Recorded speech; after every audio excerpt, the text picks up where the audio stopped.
Hello, I'm Linda Ann Smith, and I'm working on hashtag Trash to Treasure with the Creative Arts Collaboration. Hey, wait a minute, that's not trash, that is my treasures. Those are treasures from my studio, and here's some more. When my aunt passed away at age 99, I literally plucked these little pictures from the trash that someone had thrown away. She had carefully labeled each picture with the name on the back, and she filed each class in order by year. I was always fascinated with her name. Before I was born, she met a wonderful man named Charlie Money, and when she married him, her name became Mary Money. And this is the way my aunt looked when I was 8 years old in 1958. This is a whimsy doll that I began making out of one of her students' pictures, but I didn't finish it because I had a commission work come in, and that interrupted my work on this one. So today I'm going to finish it. I have so many incomplete works in my studio that maybe I should be bothered about it, but it doesn't bother me because I'm pretty good about going back and finishing them eventually. And this fairy girl has been on my mind for quite some time. I cut her out, mounted her on some yellow tagboard and then on a strip of cork, and used some earrings to make some very regal headdress for her, and I have the wings already glued together. A few years ago, home interiors was a very popular item, and these wings are pieces of butterfly wings. I'm showing you now that E6000 glue comes in both white and clear. I would never buy the white again, so I'm trying to use it up since it's behind this and it won't really show out. Some's seeping out on the sides, but I'm going to clean that up. And I'm going to clip this together and set it aside to dry. That's what I've used to glue everything on so far. I noticed that her headdress looked like it was hovering above her head, so I'm using a pin here to kind of lock it down to her hair, and I may come up with something different later, but I want to show that it's not sitting above her head. This was an old lampshade that I was making at one time and decided to discard it. I thought it might make a skirt. But I'm going to discard it again because I kind of like this little dish. This is some kind of a little basket, and if I turn it upside down like this, it makes a nice skirt for this fairy. So I think this is the direction I'm going to go. What I'm using here now is going to be her arms, and this is some wire that I bought at one of the dollar stores, but it was so soft I almost couldn't use it for anything else. So it's going to make really nice arms. I'm going to glue them on behind. I twisted them together, twisted the wires together to give it a little more resistance, but the wire was very, very soft. And again, since it won't show, I'm going to use some of this white E6000 and attach that to the back. I'm actually going to go up over the wings again to give them a little more holding power, but this is where I'm going to put the wire to make her arms. I'll just push it right into the glue puddle I made, and then I'll add some more glue on top of it once I get it in place to reinforce it and really make it hold. I'm back to this basket again, and I don't want it to just look like a plain basket, so I think I'm going to add some color to it with some Radiant Gels Dimensional Paint from Color Art, and I think I'll go for this Guatemalan Green. One of my favorite colors. It usually ends up on everything I do. But the color will flow nicely with what I've already done on her headdress. I have some other ideas for the skirt area in the center here where it looks like a grid. So I'm only going to paint what would be the top of her skirt and the bottom of her skirt. And embellish that only with the paint. And then I'm going to try some other possibilities with the grid area. Okay, that paint's dry, and I found this discarded plastic bottle. I believe it was an old chocolate milk bottle. Washed it out nice and clean, and I'm ready to use that as the body. This skirt can go right over the top of the bottle, and then I can slide in this, well, I can't slide it in now because it's a little bit too wide, so I'll need to cut that off first. When I first started this doll, I thought about hanging her on the wall, but once I decided to make her three-dimensional, I realized that this cork that I put her on might not have been the best choice, but it's there and I'm going to use it. I'll make it work. And it was very easy to trim, so now it fits down into the bottle, and you can see how that skirt can go over the bottle, and then the body, the wings and head can fit right over into it. Let me show you. Just like so.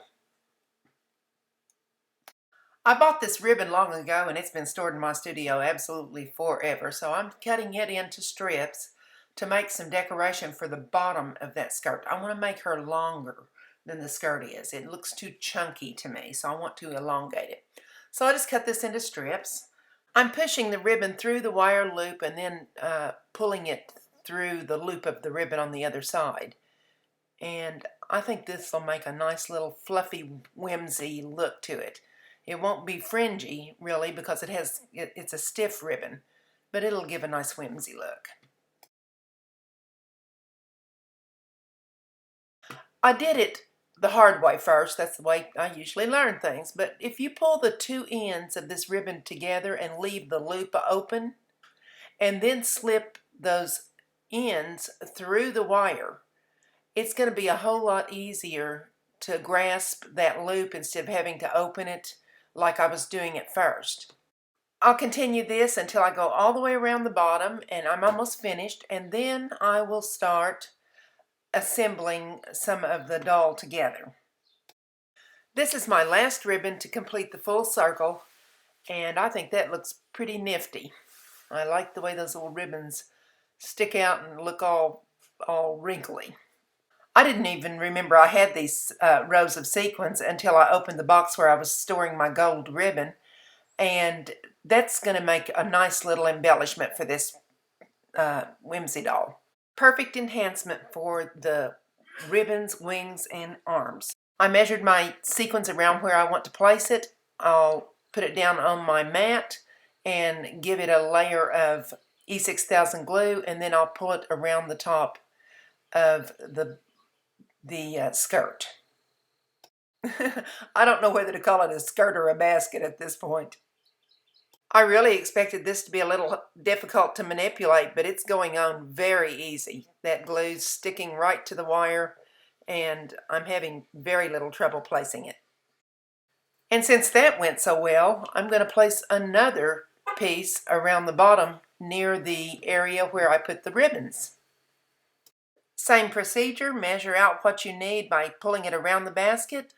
Add a line right on the threads of the sequins of E6000 glue, and then pull it around the bottom of the basket or the bottom of the skirt. Well, that was a squeaky little skirt noise. Anyway, here I go, putting this last little embellishment on it. I found that using these tiny little pliers, kind of tweezer nose pliers, helped me get started. That may be one reason it was so easy to put on. Doing assemblage is a little like trial and error. I don't know how other people do it, but I try one thing, try something else, and see what works. If it doesn't work, I discard it and I try something else. I thought that white glue on the back wasn't going to bother me. It does. So I'm going to fix it. I'm going to use some of the Emperor's Gold from the Radiant Gels to paint over that and disguise it a bit. I think I'll be much happier with it after I do that. Note to self, remember to read the label when you buy E6000. It's not all clear. This is something else that's been in my studio for a while, some fabric that I bought at a fabric outlet store near me. It's a place where they make bedspreads, and you can buy their cutoffs pretty cheap. I'm going to wrap the bottle first to be sure that it gets covered, and then I'm going to gather the fabric up together to make a little skirt. But I want to be sure that bottle's covered and that I can poke this into the top of the bottle. That fabric that I poke into the top of the bottle is going to help me anchor the head and wings a little tighter inside. And I'm going to place glue both on the outside and the inside of the bottle and push that down around it so that I make sure that it stays in place. Sewing would have been an easy solution on this also, but since my sewing equipment is packed deep into the caverns of my studio in some unknown place that may never have existed, I'm going to just gather it up with glue. So I put glue around the top of the bottle, and then I push the fabric into it in a gathered fashion. I only glued at the top of the bottle, not the bottom. So I'm also joining these two pieces of fabric together with a little bit of hot glue, and it's not going to show. Nobody's going to know that I didn't sew that instead of just gluing it. Gluing those two end pieces together will ensure that that bottle's covered later. I don't want the bottle to be exposed. That just really wouldn't look good. Now I'm pulling out the gathers to fill up the bottom part of that little basket skirt that I made earlier, and to make sure that it covers the bottom of the bottle, and tucking it under at the bottom.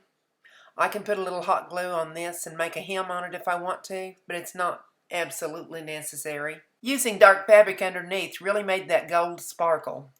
So here's my little fairy princess, my 1950s fairy princess. If you enjoyed this video, I'd appreciate a thumbs up. And if you haven't subscribed to my channel yet, please subscribe. Comments and shares are always appreciated. I always try to answer all the comments that I get. Sometimes there's a glitch and it won't allow me to. I also have a group on Facebook called Studio ABC. The C is spelled S-E-E, like see the art. I'll place that link in the description box, as well as some other my links where you can follow me. And if you'd like to find other artists doing trash to treasure, creative arts collaboration, just go to your YouTube search bar and type in hashtag trash to treasure. I hope you enjoyed this and have a great day. Thanks for watching.